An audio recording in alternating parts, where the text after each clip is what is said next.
नमस्कार, स्वागत है आपका इंडिया न्यूज 28 में। आइए बात करते हैं मध्य प्रदेश की कुछ खास खबरों की। मध्य प्रदेश के रीवा में स्वतंत्रता संग्राम की रियासत को कर दिया गया नेस्तनाबूत। आज भी परिजन आसमान तले जीने को है मजबूर। खबर मध्य प्रदेश के रीवा जिले से है, जहां स्वतंत्रता संग्राम सेनानी हीरालाल शर्मा के द्वारा किए गए निजी निर्माण को प्रशासन द्वारा धराशायी कर दिया गया। लेकिन विषय यह है कि उनके परिजन अपनी पुश्तैनी सामान उठाने के लिए शासन प्रशासन से गुहार लगाते रहे, लेकिन उनकी कोई सुनने को तैयार नहीं था। आज जब बल्ब में उठाए गए तो स्वतंत्रता संग्राम सेनानी हीरालाल शर्मा की बहू ने खुलासा किया कि मेरी सास ने बताया था कि उन्होंने निर्माणाधीन भवन में कुछ बेशकीमती चीजें दीवारों में लगा कर रखी थी, जिसे उन्होंने अपने पुश्तों के लिए संजो कर रखा था। लेकिन उसे आज मलबे के रूप में जब उठाया जा रहा है, तब परिजनों ने इसका विरोध किया और कहा कि मलबे को उठाने के लिए मुझे अपनी वस्तु उठाने का समय दिया जाए। लेकिन प्रशासन के लोग ने उनकी एक भी नहीं सुनी और उन्हें हाथ पकड़कर बाहर कर दिया गया। और ये मलबा ही नहीं, उनकी विरासत को भी उठाकर ले गए। ये जांच का विषय है कि अगर उस मामले की जांच कराई जाए तो उसमें सोने चांदी के जेवरात बरामद हो सकते हैं। रीवा संवाददाता मनोज तिवारी की report. India news 28 Rewa division. मैं यहाँ पर खड़ा हूँ। अभी यहाँ पर ये पूर्व स्वतंत्रता संग्राम सेनानी स्वर्गीय श्री हीरालाल शर्मा जी का घर है। इसे पूर्व में भी इसके संबंध में हमने खबरें चलाई थी और यहाँ पर प्रशासन द्वारा इस घर को जमींदोज किया गया था। लेकिन आज एक सनसनीखेज मामला सामने आया है, जहाँ पर परिजनों ने यह आरोप लगाया है कि प्रशासन ने उनकी घर में रखी हुई पुश्तैनी संपत्ति को खुर्द-बुर्द किया है।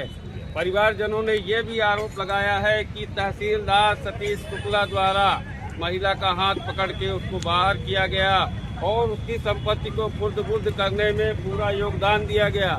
यहाँ तक बात खत्म नहीं होती। बात यह भी है कि हॉस्पिटल प्रशासन, सिविल सर्जन यज्ञेश त्रिपाठी पर भी गंभीर आरोप लगाए जा रहे हैं।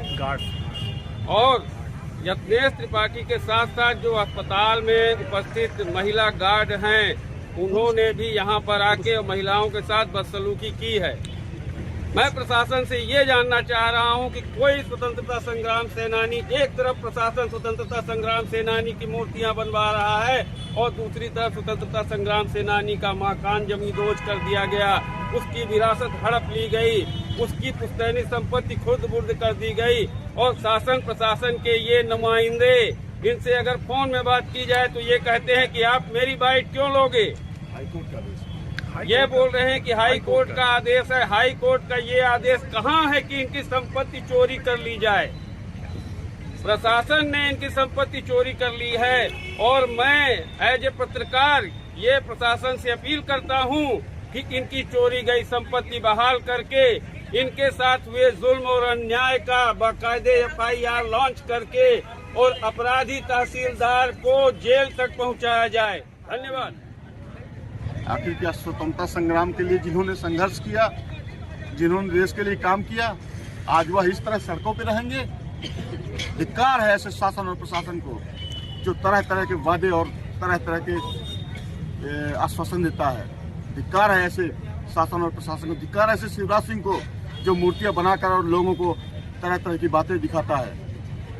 आज ये देखिए, ये परिवार, नन्हे नन्हे बच्चे आज आसमान तले इस ठंडी के में गलने को मजबूर हैं, गल रहे हैं। ये धिक्कार है ऐसे लोगों को जो बात करते हैं। यहाँ पर इनके द्वारा रखे गए सामान को उठा लिया गया शासन प्रशासन द्वारा।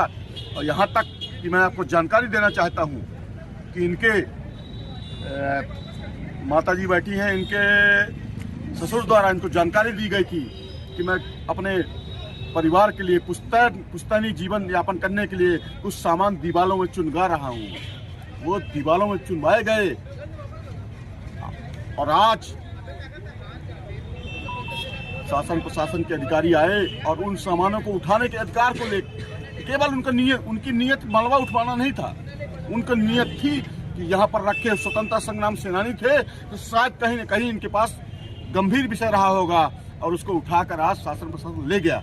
आज ये फिर भी बताइए सड़क पर बैठे हुए हैं, कौन देगा इनको न्याय? कहाँ है शासन प्रशासन का न्याय? जी, मेरा नाम रेणु शर्मा है। ये मेरी सास हैं। इनके ससुर स्वतंत्रता संग्राम सेनानी थे, जिनका नाम हीरालाल शर्मा था, जो आज 70-80 साल पुराना ये घर है जो उन्होंने जो खुद से खरीदा था। ना कि किसी ने उनको दिया।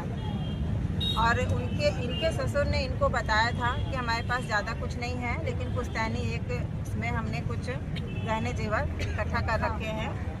तो इन्होंने इनको बताया और इन्होंने हमें बताया। तो आज हमारा ये था कि हम कुछ चीज़ें अपनी निकाल लेंगे, मगर उन्होंने शासन प्रशासन तहसीलदार सब आए, लेकिन उन्होंने ना हमारी बात उस दिन मानी जिस दिन घर गिराने आए थे, और ना उन्होंने आज हमारी बात मानी।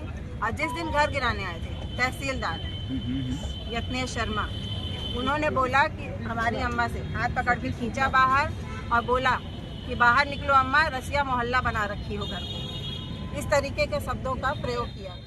उसमें सब पीछे हो जाएगा। तहसीलदार का नाम क्या था? यत्नेश शुक्ला।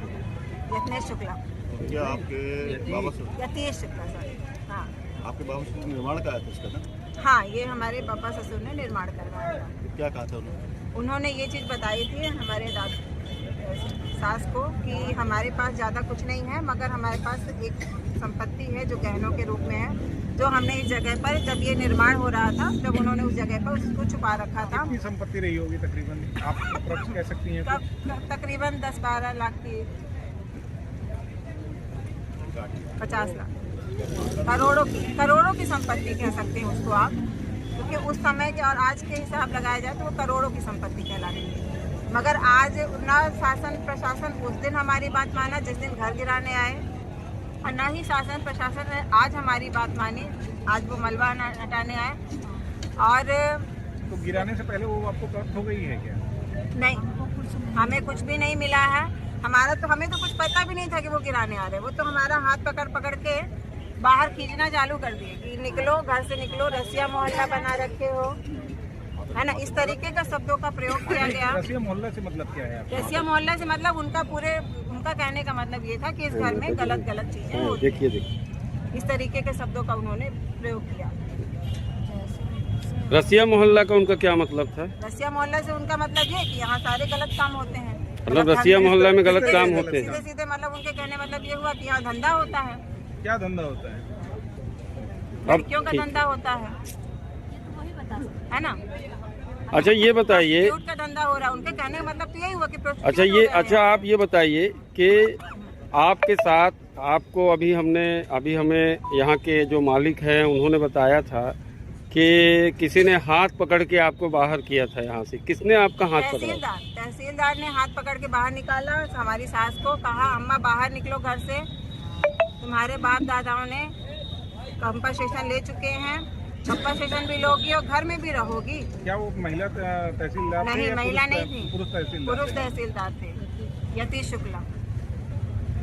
और आज भी मलबा उठाने आए थे तो आज भी उनको साफ इंस्ट्रक्शन हाई कोर्ट का है कि जो चीज़ जैसा है वैसा ही रहे, केवल सफाई करवानी है। नहीं, तुम्हारा तो सब हम हटाएंगे, तुमको तो हम बर्बाद कर देंगे। इस तरीके के शब्दों का प्रयोग किया गया। अब और प्लस यहाँ के जो प्राइवेट गार्ड हैं उन्होंने भी आकर हमारे साथ बदतमीजी की। तो क्या प्राइवेट गार्डों उनकी कोई आपकी जाति नहीं, हमारी उनसे क्या जाति दुश्मनी है? उनसे हमारी कोई जाति दुश्मनी। आप नौकरी कर रहे हो, अपनी नौकरी करो, लेकिन आप हमारे साथ बदतमीजी क्यों कर रहे हो? गार्ड का आने का मतलब क्या रहा? गार्ड का आने का क्या मतलब है? अब तुम एक गार्ड पूरा गार्ड नहीं, एक गार्ड आई। तो उनसे आपका कोई आपसी मेरी उनसे कोई आपसी दुश्मनी, हम तो जानते भी नहीं थे। ये सब हुआ जब तो हम उनका जानने लगे कि हाँ ये गार्ड है। तो इस मलबे से आपको कुछ प्राप्त हुआ है अभी तक? इस मलबे से हमको कुछ भी प्राप्ति नहीं है। जो भी हमारा था वो भी आज वो उठा ले गए हैं। इन्होंने हमें छाटने का ना मौका दिया ना निकालने का मौका दिया।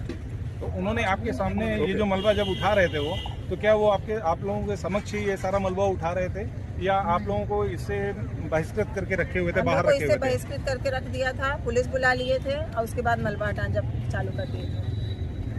मतलब आपकी पुश्तैनी संपत्ति है वो भी आपको प्राप्त नहीं हुई अभी तक? नहीं, हमें ना तो पुश्तैनी संपत्ति प्राप्त हुई अभी तक, और जो भी हमारा था वो भी गिरा दिए, सब गिरा के चले गए, और ना ही हमें आज तक किसी तरह का कोई कंपनसेशन मिला।